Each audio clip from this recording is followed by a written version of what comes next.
Bonjour tout le monde, aujourd'hui je vais vous présenter une comparaison entre deux livres de deux écrivains très importants.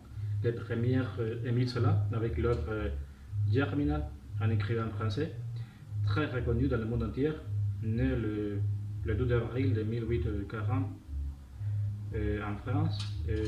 Et en deuxième lieu, Ramon Mayamao, un des écrivains honduriens, né le 29 avril 1916, et l'œuvre Prison Verte. En chaque de ces œuvres, on peut trouver une thématique qui est semblable.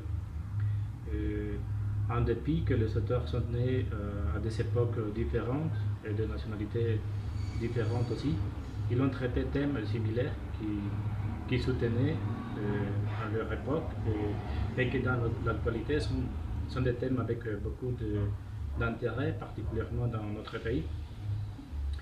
Et après dire, c'est cette partie qui m'attire beaucoup l'attention parce que se caractérise pour traiter un ces important ordre de faire refléter en son époque comme élégante exploitation sociale. Germinal de Metsola est publié en mars en 1880 en France. C'est un œuvre écrit originellement en langue française. J'ai eu l'opportunité de le lire en français, en espagnol. Donc, c'est un roman où il raconte l'extrême exploitation sur laquelle est soumis le peuple. C'est-à-dire qu'il y avait beaucoup de problèmes en son époque. Au moment qu'il écrivait son œuvre, une révolution se déroulait dans le nord de France. Une crise industrielle. Alors, d'autres, Prison Verte de Ramon Mayamao, publié dans l'année 1974. Dans ce cas, Ramon Mayamao a vécu dans son propre chair, puisque a travaillé pendant la période dans l'une des célèbres entreprises, la Fruit Company, qui dans ce moment exploitait la classe ouvrière hondurienne, en même temps qu'il est en train d'écrire son œuvre. Une crise sociale se développe au nord d'Honduras, plus précisément dans le Baraguan. Ce roman est écrit évidemment en langue espagnole. À partir de ce moment commence la force de l'inspiration pour créer une œuvre avec l'objectif de planter conscience pour réaliser le changement des convivences sociales et améliorer les conditions de vie des travailleurs honduriens qui ont été soumis à l'exploitation extrême par des propriétaires d'entreprises étrangères comme qui étaient Mr. Steel, Mr. Forte et d'autres.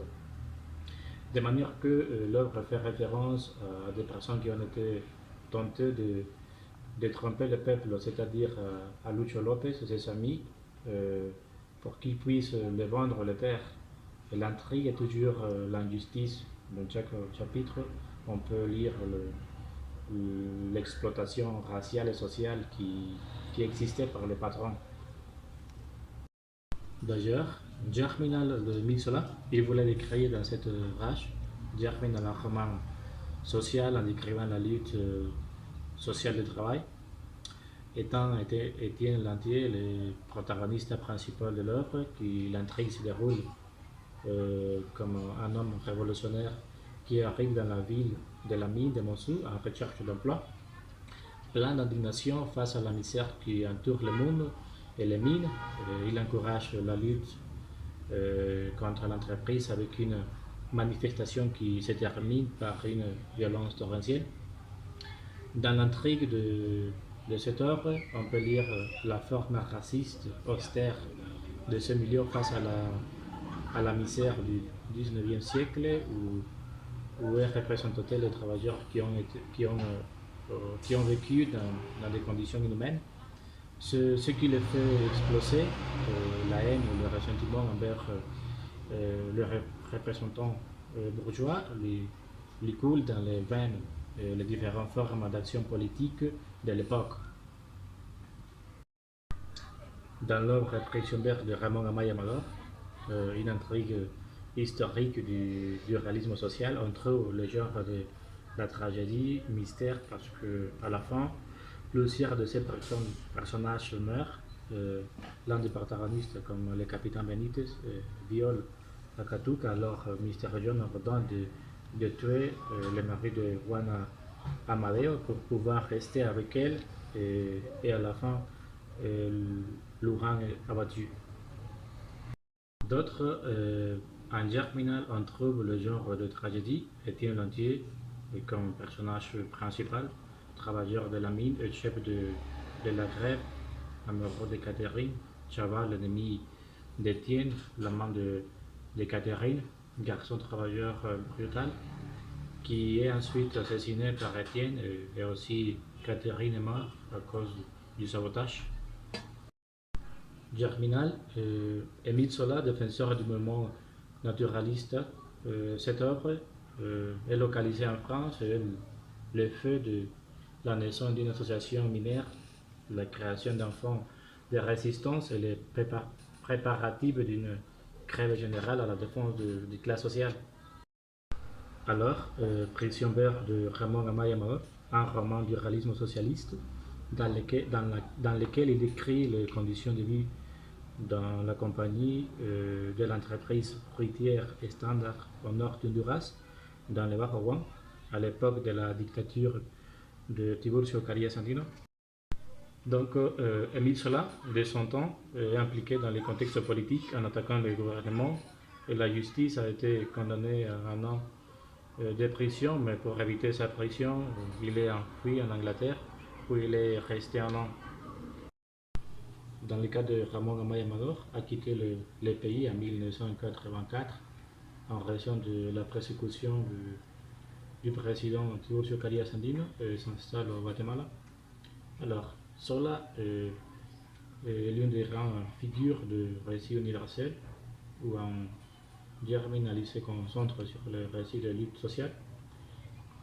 Ramon Amaya Amador, un Prisionbert, un des écrivains très reconnus, décrit et raconte la qualité de vie dans les bananières du Bas-Rouen. Dans ce travail de Zola, nous pouvons trouver un lexique familier, aussi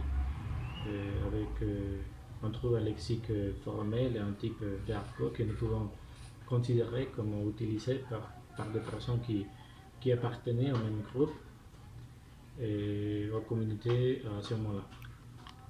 Dans l'œuvre Prisionbert, l'auteur utilise aussi un lexique très familier dans certains de ses paragraphes, mais aussi un lexique très important qui nous laisse apprendre. On peut aussi lire quelques vers avec un argot qui n'est pas courant à utiliser, mais que l'on peut comprendre. Émile Zola, un écrivain mal à l'aise, parce qu'il était obsédé par la vérité de ses premiers romans jusqu'à Nana. Son grand style germinal et à travers les 20 titres de la saga monumentale du Rogan Macquart, il a révélé la partie la plus crue de la société française, niant l'idéalisme romantique et l'hypocrisie bourgeoise dans ses œuvres. La fiction vient de commenter et dénoncer l'arrivisme, les compromis et les restructurations sociales de la France de la Seconde République. Il avait vécu ce changement lorsqu'il rentrait à Paris en tant que jeune homme avec son ami d'enfance Paul Cézanne, avec qui il partageait les misères de la vie bohème à Paris par impressionniste, alors qu'il n'était guère plus que des artistes rebelles et répudiés. Ramon Amaya Amador, intéressé par une vie juste avec des conditions égales pour tout. Ces œuvres inédites ont été persécutées après le retour de sa dépouille mortelle au pays après un long rapatriement. En bref, j'aimais la lecture de ces deux livres.